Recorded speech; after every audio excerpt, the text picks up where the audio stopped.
Hi everyone, Mr. Rogers here with Rhyme Signatures, the nerdiest music review this side of being another beautiful day in the neighbourhood. And today we're going to be doing a review of the new Nospūn album, Opus.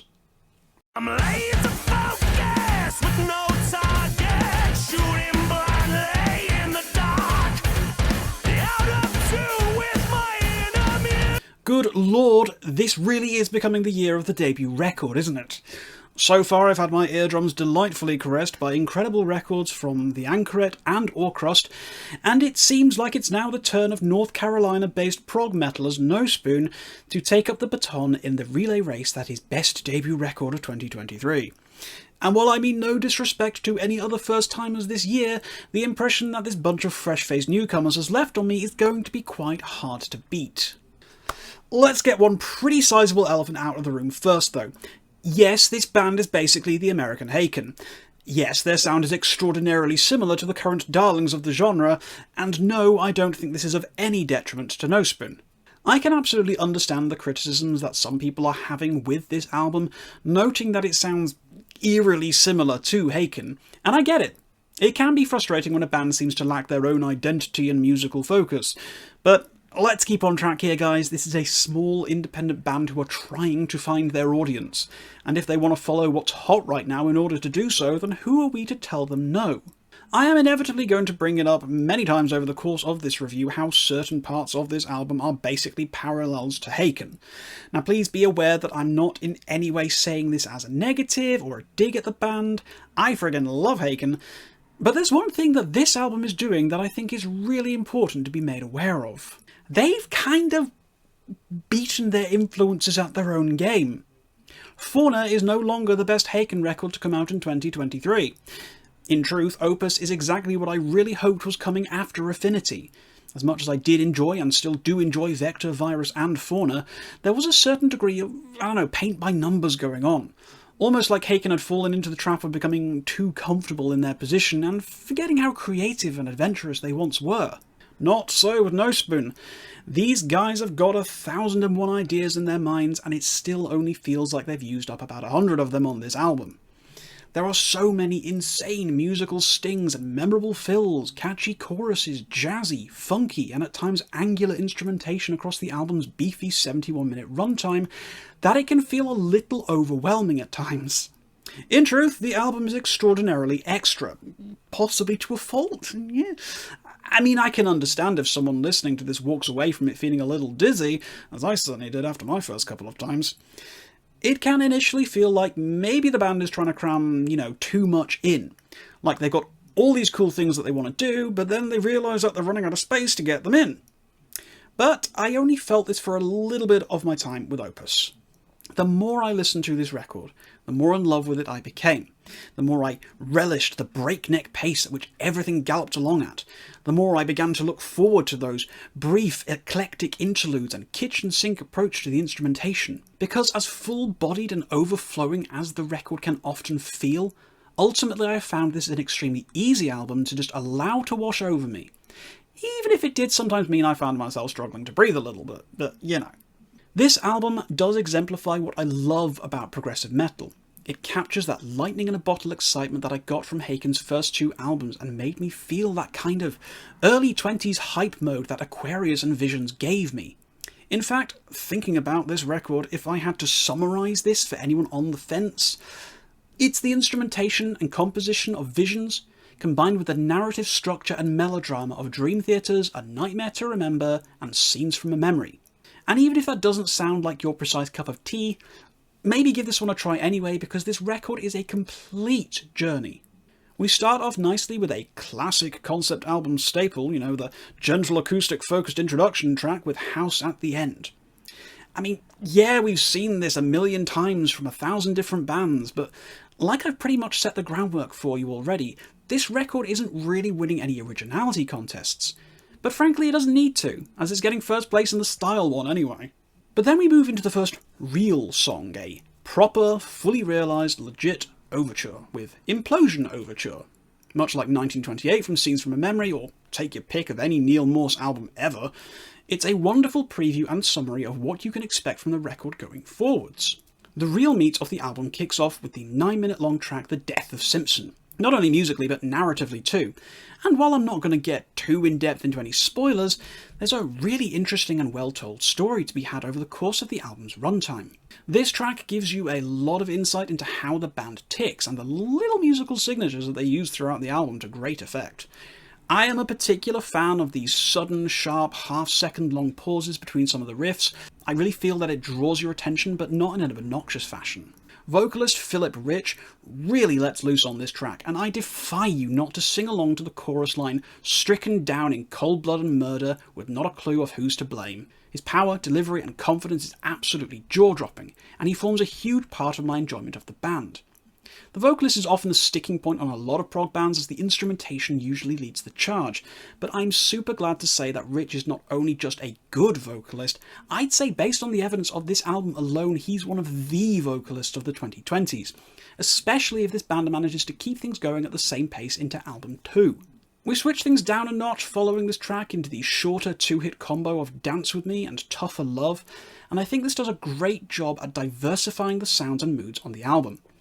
While Death of Simpson is a great showcase of the typical sounds you'll find on Opus, in a lot of ways I find these interstitial tracks to be what I identify with as being the band's individual sound, and are perhaps the most poignant examples of the band flexing what is their own personality out from under the hake and worship that's so otherwise at the forefront.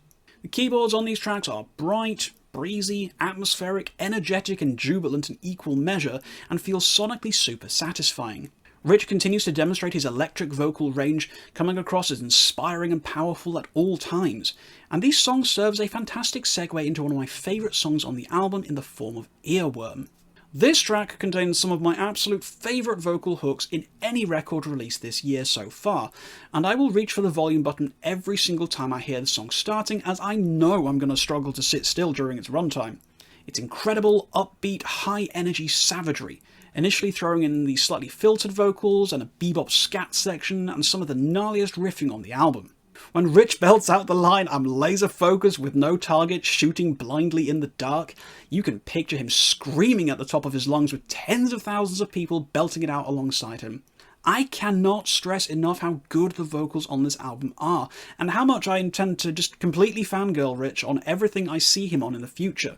Earworm is the song I keep coming back to, and I've listened to it independently about 5 times more than every other song on the album so far.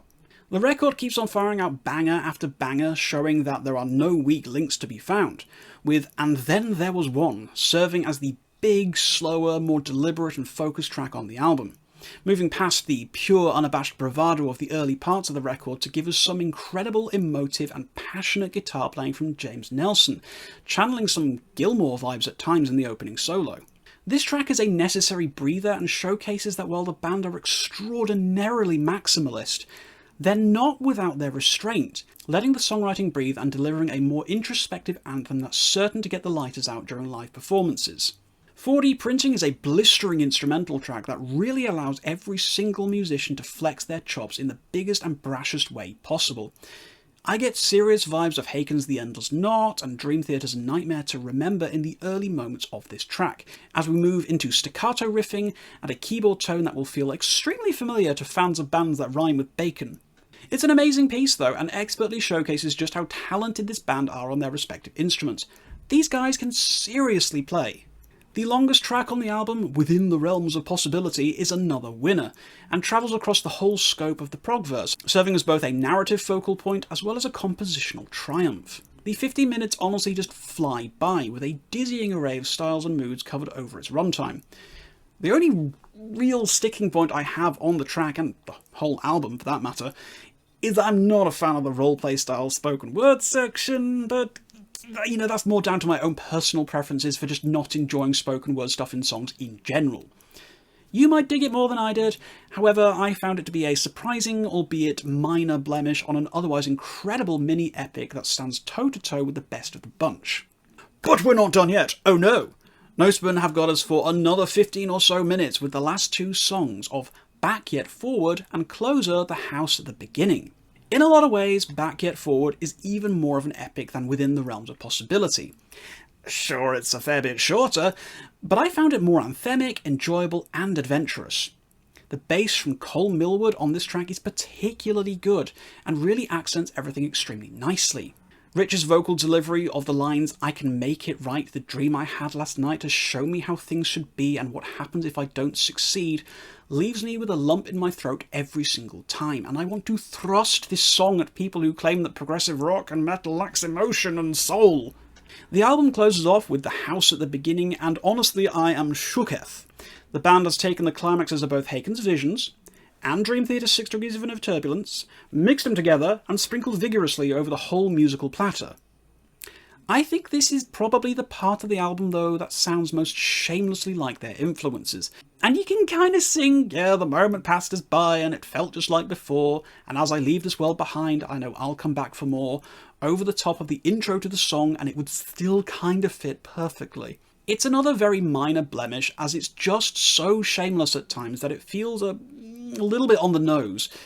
But honestly, I'm willing to forgive the band for just how effectively this ending absolutely bodied my emotions. It's massive, epic and celebratory, and feels like a victory anthem in every possible way.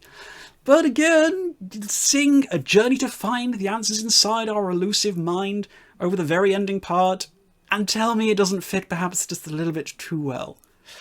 So, what else can I say about Nospūn's Opus? This album has blindsided me completely.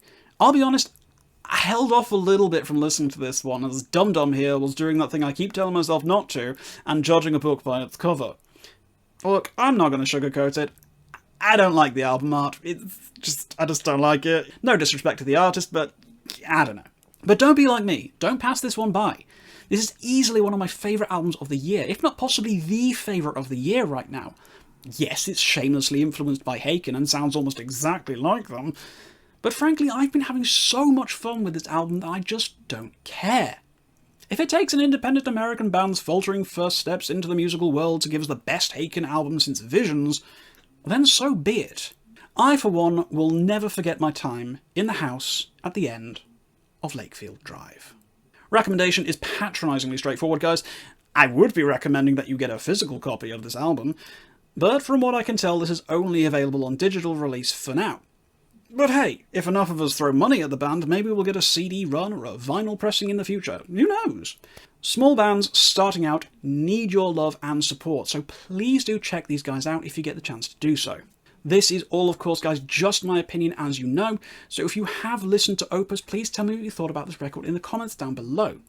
If you did like this video, please do share it around with anyone else you think would enjoy it, and please do consider subscribing to the channel for more content. We've just hit 500 subs, let's keep going.